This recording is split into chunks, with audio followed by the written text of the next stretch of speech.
You're listening to the Zipline Logistics Truck Yeah podcast, where we explore all kinds of hot topics in the logistics industry. Get ready to learn, laugh, and get your freight on. Ladies and gentlemen, welcome back to another edition of the Zipline Logistics podcast. My name is Jesse Jewett. Joined with me, as always, Teddy Lee Knox. Teddy, good morning. No, not good morning. No, Are we allowed to say good morning? Yeah, hey. Hi. Hello. Hi. We are capturing the feeling I have when I walk into the retailer we're talking about today. Yeah. Just utter confusion I think you mean and amazement. chaos. I think you mean amazement. A lot of people like it. You know, it's in the top 5 of retailers that we deliver into.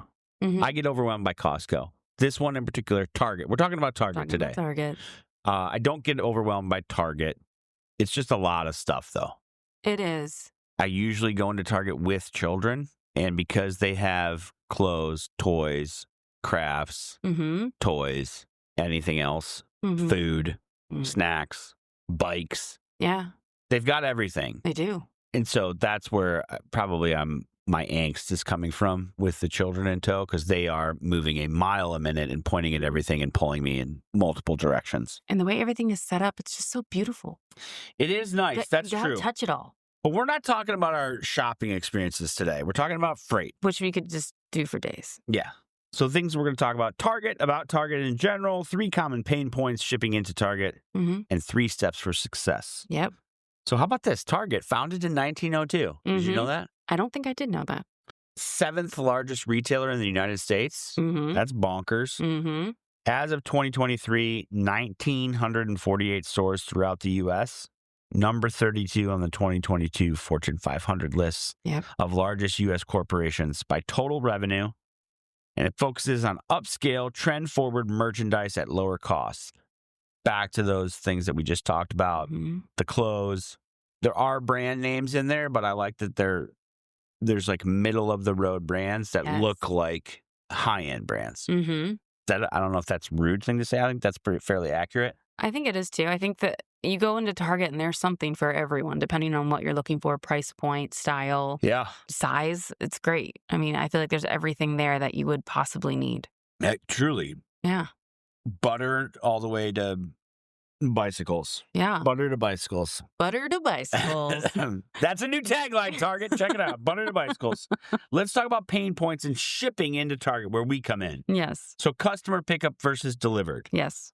Customer pickup, obviously that is Target is the purchase the transportation, right? They manage it, but maybe they miss their delivery appointment, right? We've Mhm. talked about that on other retail-specific podcasts where you're not in charge anymore. No. So You've we just relinquished ranked my control. top 5 retailers. Target's going to rank their top customer Mhm. pickup transportation needs. Yeah. And maybe if you're a smaller brand, you fall down to the bottom and sorry, you're not a priority because we got to go pick up 25 truckloads of Coke or something like that. Yeah. I think that this one can be very, very confusing because it is, when you think about it, it's a dream. They pick up, it's easy. Right. You know, like you get the order, you watch it get delivered, and then you see it on the shelf. But there's so much more going into this. So you have got to be able to know the right questions to ask. Mhm. And you have to be able to see signs and follow up on them in real time when this stuff is happening.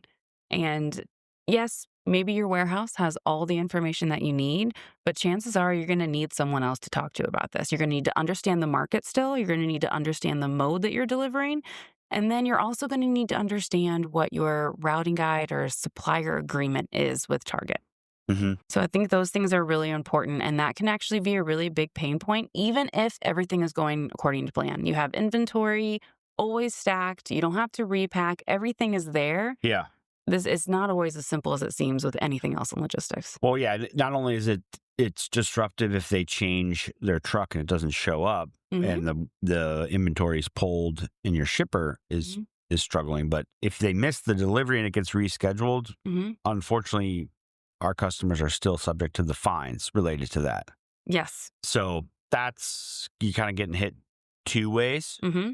One in something that theoretically you don't control. Exactly. Not good. And the part that you do control is seeing what they're actually delivering. So when you look at Target's shelf space, yes, you're amazed, but also you will notice that their shelf space isn't notoriously huge, which is why it's so appealing to be able to look at this. Butter to bicycles, yep. Butter to bicycles. But, like that butter maybe is only 2 spots on the shelf and only goes back like 4 boxes of butter. So when you're thinking about that, that's what's going on the pallet. And if your sales team isn't, advocating for their brand to get a full pallet filled for this and how that pallet's going to be put on the truck that Target sent, to your point, you're seeing the COGS being taken away. You're seeing that cost, that percent being taken away. But then also you're seeing your shelf life, shelf space continue to go down and eventually be removed. So it's a whole thing. It's not just, oh, great, they order it, they pick it up, I ignore it. It's every step of the way you still have to be in contact with it, but you don't have the visibility you would have if you were in charge. Lots of layers. We're peeling back the onion. So let's talk about must arrive on date and must arrive by date. What does Target utilize? They have an MAOD, must arrive on date, although I don't actually know what they call it in their routing guide, but I don't believe that is it. True to form in logistics, there's 75 ways to say the same thing. Yeah. So they say it may be a little bit different, and that's when people can get confused because they say, oh, I have an MABD, must arrive by date. I'll deliver it a couple days early. Right. No big deal. Or the window is 5 days, so I'll deliver on the 5th day. No problem. Right. It is a problem. And so you have to have it on that day. And then that also in there is usually something about the fill rate as well. Okay. So it's not what you would see at other retailers where you have the on time and full, but it's included in that MAOD, that must arrive on date. They have more included with it. It's not just that you have to arrive on the date. You have to arrive on the date, on time for your appointment, with the SKUs that you ordered, labeled correctly, in the right configuration, on the right pallet. You mentioned on time, which is always we've talked about this before. My view is the transportation and the trucking arriving for like a specific appointment. The shipper and the customer theoretically should be working together on the fulfillment side. Target is a tight window, 15 minutes. Yep. Okay, if you miss it by 15 minutes, if you're late, you're most likely going to be rescheduled, and most likely there's going to be a chargeback. Yeah. That's a tough. I mean, you got to move things and coordinate them appropriately. Yes. Which we'll get into the 3 ways to combat this. But love this. Let's talk about those chargebacks. What's the rate, and what does that mean for our potential customers? So 5% is what you'll see on the cost of goods sold, also known as COGS. So that's what you will be fined based on the value of your whatever's on that load, on that purchase order that Target gets. If it is rescheduled, if it is missed, does not hit that MAOD or any of the other requirements that you signed when you agreed to deliver things to Target. So if you have $100,000 worth of freight on one truck and it delivers at 12:16, or it arrives at 12:16 and gets denied for an appointment at 12, you're charged $5,000? Yes, you are. That leads us right into our 3 steps for success, Teddy, because that is a hefty fine for 1 minute past or 16 minutes late, I guess. Organization. Target's paper heavy. They are. So the driver needs to have a copy of the paperwork. So this means the BOL, bill of lading. So this is showing, picking up, going to, some information. This also includes the packing list. You have to have the packing list, which gives the SKU level data, purchase orders, order numbers involved in there. And then you also have to have that confirmation number. So the confirmation number you're using to deliver with. So this could potentially be 3 different pieces of paperwork that, if it is not organized and communicated correctly, can cause a refusal because the driver accidentally only gave the packing list first, not the bill of lading, including the confirmation number. Or someone put the confirmation number as order number instead of confirmation number. So they refused because they said it's not scheduled. Right. Those are things that are very, very silly and simple that if...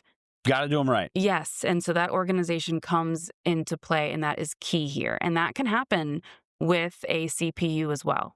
The driver who's picking up your CPU is not working at Target. They are a carrier. If that organization is not happening at assignment level for whoever dispatched that truck or the warehouse providing the paperwork to the first LTL driver, you're not going to have it at the time of delivery. Okay. What's another way that they can? So we've organized. We're maybe getting everyone, the carrier and the shipper, involved in that paperwork. How else can we combat some of these issues? So scheduling in advance, I think, is a really big deal. So that means for full truckload, make sure that your provider is scheduling and sharing the times with you so you're aware. So if your buyer calls, you know exactly what's going on. For LTL, that means you need to have as much transit time as possible. So when it gets to the destination terminal, it has the time to actually request that appointment and drop or live unload depending upon, what that agreement or that tariff is between those two things. Entities, not things, people.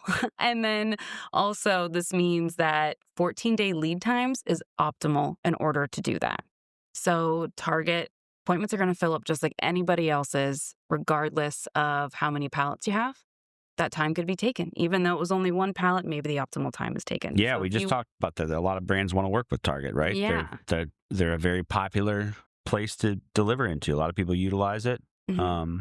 And you got to get in there quickly. Yes. So 14-day lead time, most retailers, including Target, will allow you to schedule appointments 2 weeks before it needs to deliver. Right. This is going to ensure that you get that optimal time. So you can't blame it on something like the driver, had difficulty finding someone because no one wanted to deliver at, 3 a.m. Right. Or we had, trouble tracking them or they fell asleep. So you can get that 6 a.m. to 11 a.m. delivery appointment, which that's what everybody wants. And then you have the visibility, you have the transparency, and you can talk to someone if something's going wrong. That includes being able to maybe talk to someone at Target, which we've had Target in our system for a couple of years before all the fancy portal stuff. Yeah. We still got some names that we can leverage and call and, maybe negotiate that driver. Build a relationship with, right? Exactly. All right. So LTL sounds pretty chaotic, so this brings us to our last suggestion. If possible, ship in full truckload is the best way to go. Yes, it is, because LTL is marketed as a non-guaranteed mode. They have guaranteed services. They have all of these things, but it is a non-guaranteed. Whenever LTL picks up, that's when LTL intended to pick up. Same thing with the delivery. And it's not just your freight on that trailer that's dropping or live unloading. It's multiple things. So that goes into it. The best way to get to retailers that you want to be in for visibility for your brand and also want to make sure your shelf space stays safe. Whoa. You need that visibility. Yeah. And that goes back to what we were saying. The sales team has to be able to negotiate to get that full pallet, full truckload if possible. Yeah. To those DCs to then be distributed to the stores. And in order to do that, you have to have a leg to stand on, which means you need to be on time. Gotta own it. Yes. I love it. I think we nailed it. I think so too. As always, you can reach out 888-GO-ZIPLINE and check the show notes for more info on Target. Give us a call or go to www.ziplinelogistics.com to talk about Target or any other retailers that you might be delivering into. For those who are listening on Apple and Spotify, give us a review. Teddy, thanks for all your information on Target. Good luck shopping. Thanks, everyone else, for joining us on the Zipline Logistics podcast. We'll see you next time.